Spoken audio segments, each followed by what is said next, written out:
Coming up on Network Africa. British heavyweight champion Anthony Joshua discharged from hospital days after the fatal crash that killed two of his close friends on the Lagos-Ibadan Expressway.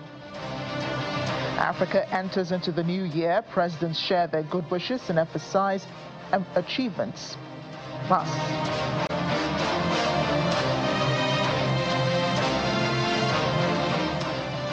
the celebrations on in various parts of Africa. Many more to be spoken about, of course, on the program today.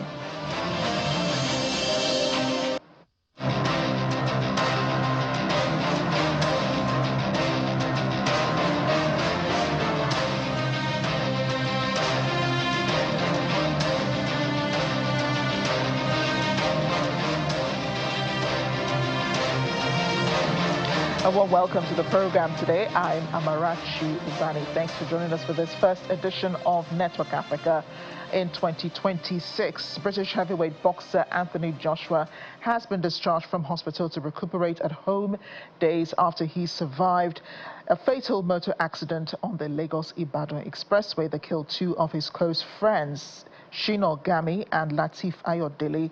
The governments of Lagos and Ogun states released a joint statement informing that he was deemed fit to recuperate at home after leaving hospital. Joshua reportedly visited the funeral home where the bodies of his friends were being prepared for repatriation. Joshua's driver, who survived the crash and was also in hospital, is said to have given a statement. The Federal Road Safety Corps at the Shagamu interchange, where the truck he ran into was parked, says it could be prosecuted for reckless driving. The FRSC says the truck driver fled the scene immediately after the crash and has now been declared wanted. The Traffic Compliance and Enforcement Agency Trace in Ogun State had said earlier that preliminary investigations revealed a burst tire was responsible for the accident in which the two-time heavyweight champion survived but lost two of his closest associates. Trace said the front tire of the passenger side of the SUV that Joshua was traveling in burst, which caused a loss of control for the vehicle and collided with the stationary truck.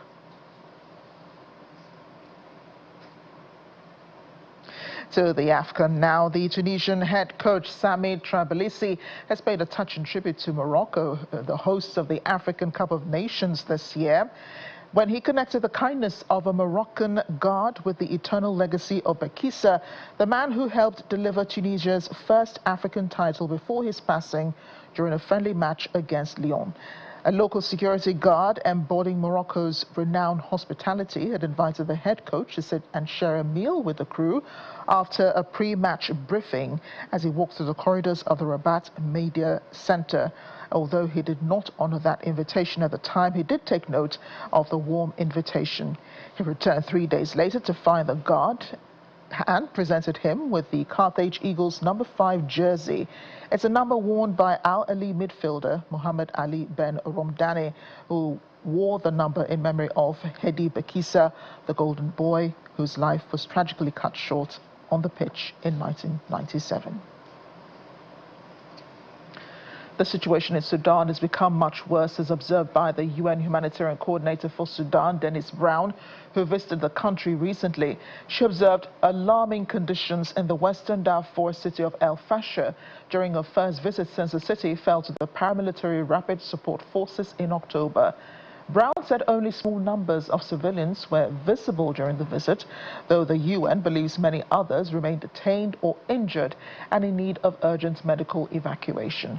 Villages surrounding El Fasher appear completely abandoned, while those still in the city are surviving in damaged buildings or makeshift shelters without clean water, toilets, or adequate food.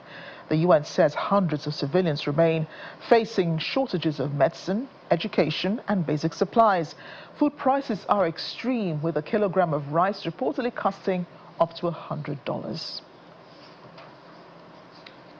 On to New Year messages now across Africa. Nigeria's President Bola Tinubu has declared 2026 as the beginning of a more robust phase of economic growth for Nigeria, citing significant gains made in 2025 and outlining ambitious plans for national development. In his New Year's address to the nation, the president expressed optimism about the country's economic trajectory, highlighting a projected GDP growth and a steady decline in inflation. He said, "We closed 2025 on a strong note despite the policies to fight inflation. Nigeria recorded a robust GDP growth each quarter, with annualized growth expected to exceed 4% for the year. We maintained trade surpluses and achieved greater exchange rate stability. Inflation declined steadily and reached below 15%, in line with our target. In 2026, we are determined to reduce inflation further and ensure that the benefits of reform reach every Nigerian household." He emphasized the importance of consolidating these gains in 2026 through continued implementation of policies aimed at rebuilding or building a resilient, inclusive and sustainable economy. On fiscal matters, President Tinubu reiterated his administration's commitment to discipline and tax reform.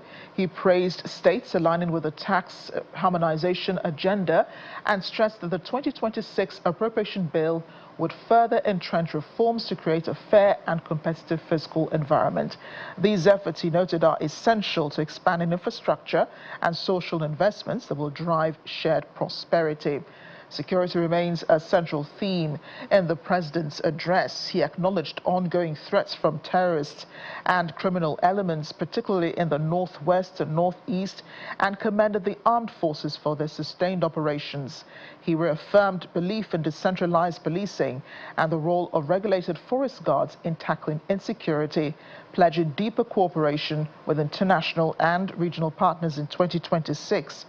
President Tinubu urged all citizens to embrace unity, patriotism, and shared responsibility in building a stronger Nigeria.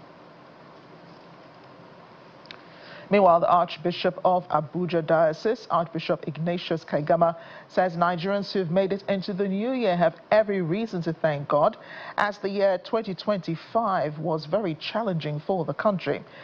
He spoke at the crossover service where he urged leadership at all levels to tackle the sufferings of Nigerians decisively to bring succor to the masses.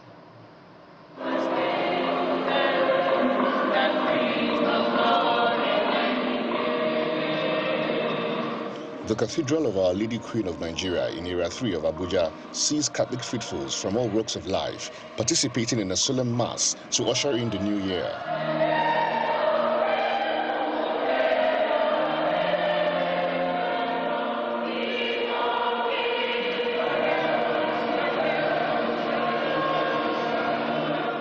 The Archbishop of Abuja Diocese, Archbishop Ignatius Kaigama, urges government at all levels to end the sufferings of Nigerians. We have suffered in 2025 in many ways.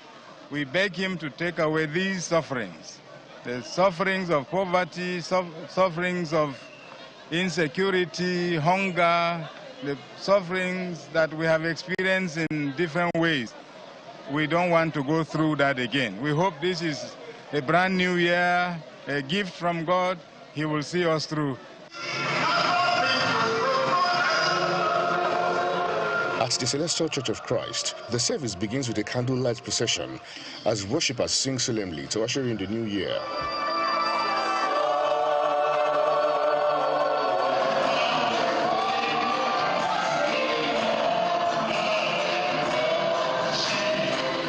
Praise is offered unto God as the worshippers look up to God for a better year. You can't talk about peace without talking about security. It's when you are well secured, when your security is guaranteed, that is when you can talk about peace. So, about the peace of the nation, well, we call upon the Lord to help the president and his team to be able to put in place a good system for us that will provide a good security for this for the nation. And we want to encourage everyone to be prayerful, not to lose hope, despite the challenges in the country. We believe in prayers, and it's our belief that things will work out well. Isaiah 43:19 says, "Behold, I do a new thing." Psalm 30 verse 5 says, weeping endure for a night, but joy comes in the morning. We are crossing over into joy, into favor, into victory, into protection, into divine favor. Prayers are also offered for the peace of Nigeria and the well-being of Nigerians. Every known discomforts, they are not permitted to follow you to this new year. Just after midnight, Christian faithfuls ushered in the new year with fireworks.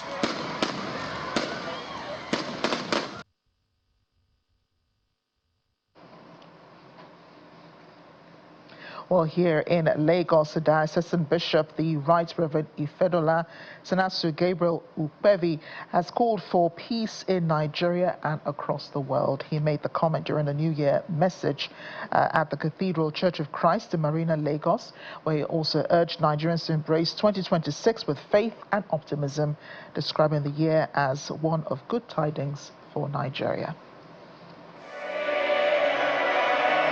The New Year service at the Cathedral Church of Christ, Marina, Lagos, is one marked by reverence and reflection. Worshippers gather to thank God for the previous year and to usher in 2026 with thanksgiving.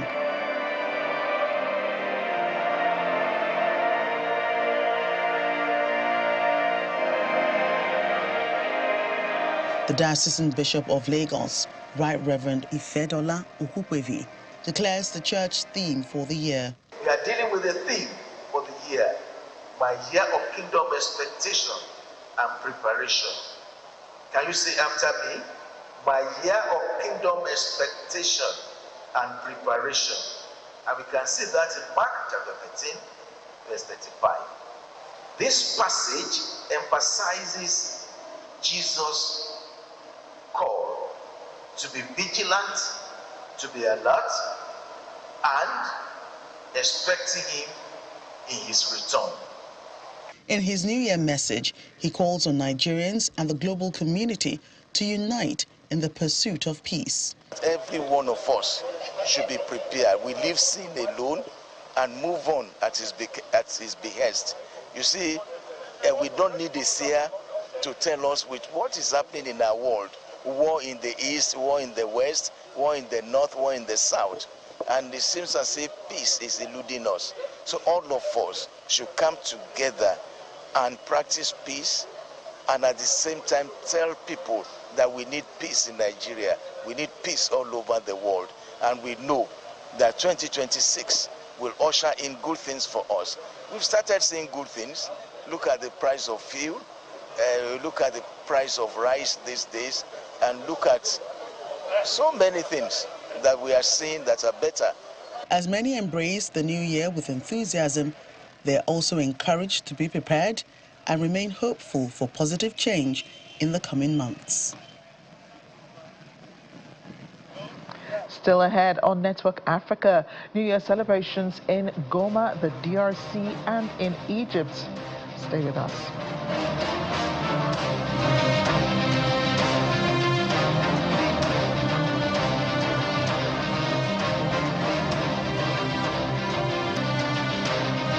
Welcome back to Network Africa. We're going beyond our shores now, and that's Nigeria. I mean, to New Year celebrations and messages from other African governments.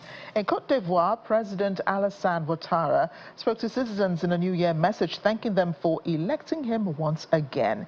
He said Ivorians had chosen peace, dialogue, and responsibility over the years with respect for institutions.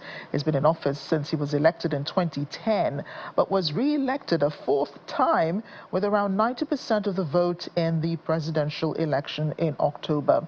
Last Saturday, his rally of Hufuetists for Democracy and Peace, Peace Party, won 197 of the 255 seats in the National Assembly, according to provisional results announced on Monday. In Rwanda, Paul Kagame says his country is fully committed to peace, describing the U.S. brokered peace deal with the DRC as a critical step. He made his address in the local Kinyarwanda language. The president thanked the United States and Qatar alongside African institutions for supporting the peace process. He emphasized Rwanda's commitment to implementing the agreement, but warned any threat to peace and security of the people is unacceptable.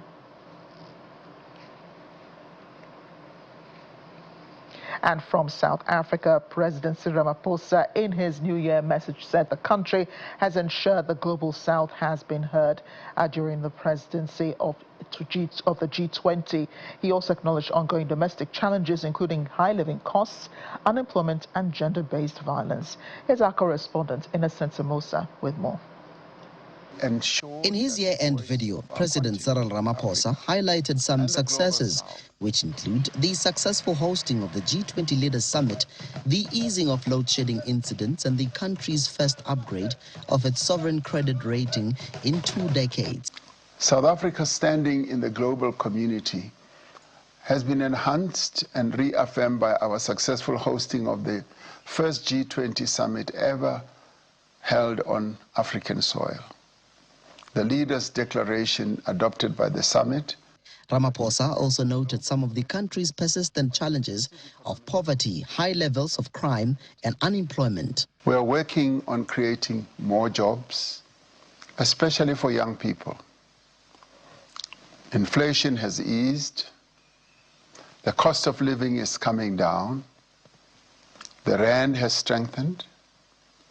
South Africa's sovereign credit rating has been upgraded for the first time in 20 years.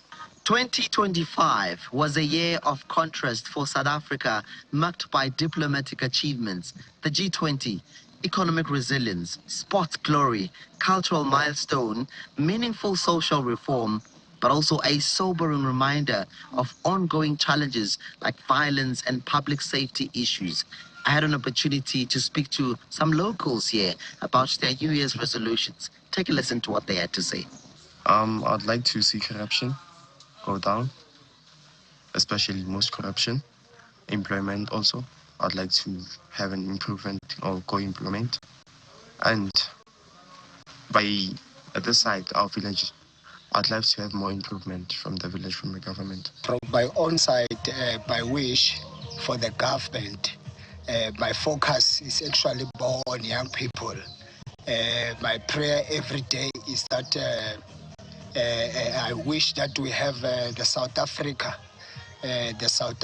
whereby regardless of your situation, regardless of your location, regardless of who do you know in a higher position, but especially young people. From our government, I would like to say I want a better employment for our kids, because most of the youth, they got educated, but after graduation, it seems that they are not themselves anymore. Some, they get to drug addict. For Africa, I think as Africans, I would love to see Africans uniting. I would love to see Africans working together. As the country turns the new page of 2026, South Africans are hopeful that the progress highlighted by President Cyril Ramaphosa will translate into tangible improvements in their daily lives.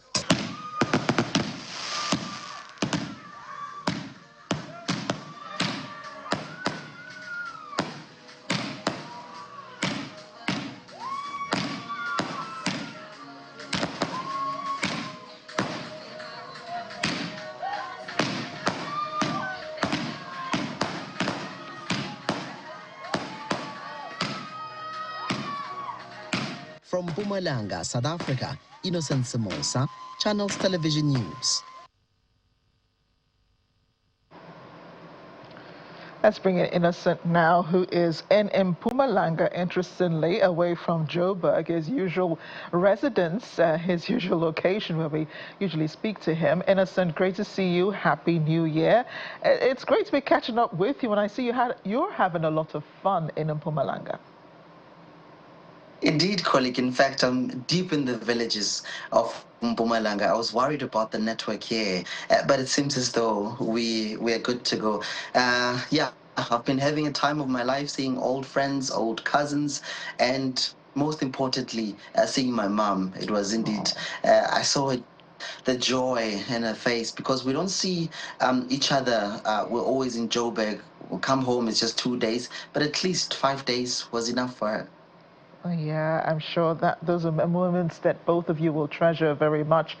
Talking about the celebrations in South Africa, what do they usually consist of? Because we see celebrations around the world. People have special activities. There's a special meals that are eaten on New Year's Day within the first few hours. There's also the breaking of plates in some parts of the world. What are the traditions in South Africa for January 1st? Yeah, indeed. When I look outside, my niece, they've started the fire. And we're going to do a barbecue. That's the traditional dish in South Africa. You cannot celebrate without a barbecue. But other events, of course, it's issues around, you have artists and DJs who would, be booked elsewhere in taverns and in clubs, where there's different concerts, people having fun. But for myself, I was hooked into Nigeria, Christ Embassy with Pastor Chris. That's where I attend church, and he was ushering us into the new year. But again, I was worried about the internet, but it seems as though my community is pretty much developing. So big up to the politicians here. It seems as though they're doing well. But I can tell you now that the celebrations here, they indeed involves eating and meeting old people. But I can tell you again, Amarachi, that South Africa does not have many dishes like Nigeria, where you have like a variety of dish. But here, it's just few, but our traditional one, our signature one is boerewors meat. It's braai, actually, braai and chakalaka, pap and chakalaka. Yeah, many Nigerians will be excited to hear that. And Innocent, I know that, amidst all the celebrations, you have the president giving, his address to the people, promising, more economic reforms and a huge investment in infrastructure. That must make South Africans happy, right? Yeah, indeed. In fact, that's what came out of that particular address, the video by President Cyril Ramaphosa. In fact, also mentioning the success stories of the G20 summit, that they managed to get the leaders' declaration in the second day of the meeting. So he pretty much agreed that that was equally successful, that South Africa managed to do that. But issues of infrastructure is top of the agenda. Issues around rail, because the rail infrastructure has been pretty much challenged here in the country simply because of vandalism and issues around corruption. So the president says that it looks like we're making progress in that front.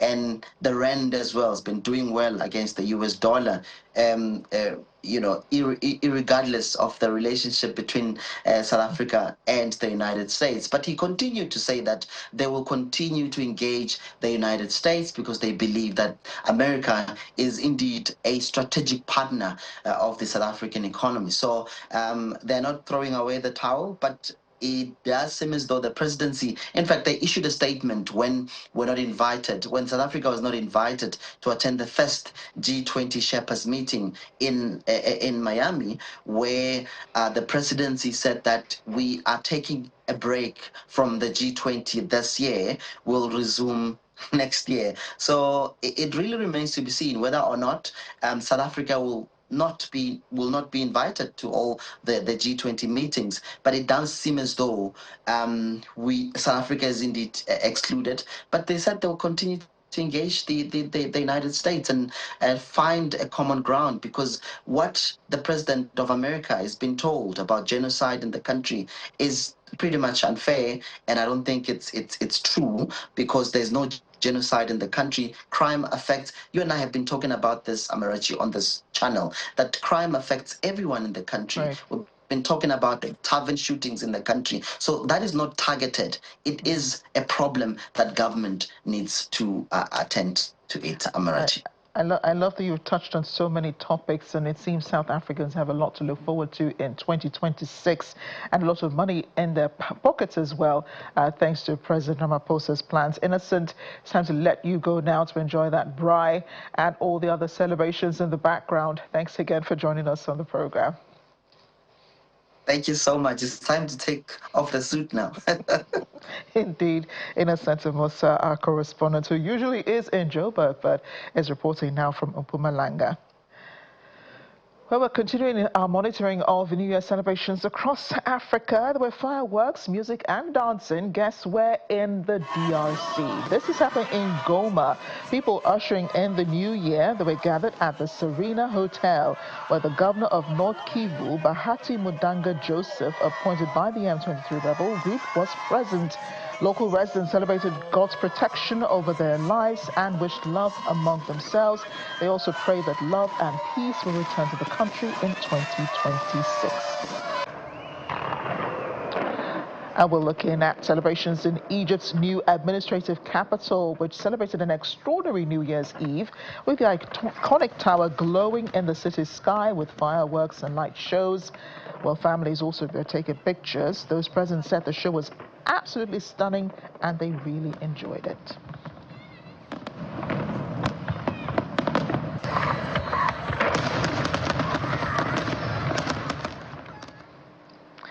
And for our first Did You Know fact about Africa, did you know that the country's or the continent's New Year's Eve is diverse, with many cultures celebrating January 1st alongside ancient traditions like Egypt's Wepet Rempet, referring to the Nile flood, or Ethiopia's September Enkutatash, referring to the yellow flowers, and Baba Yanaya, which happens in mid-January, and South Africa's unique second year on January 2nd, often blended with traditional rebirth rituals, ancestral respects, community feasts like kukus, cleansing practices, and modern festivities. That's Africa in a wrap. Thanks for watching. I'm Amarachi Ubani.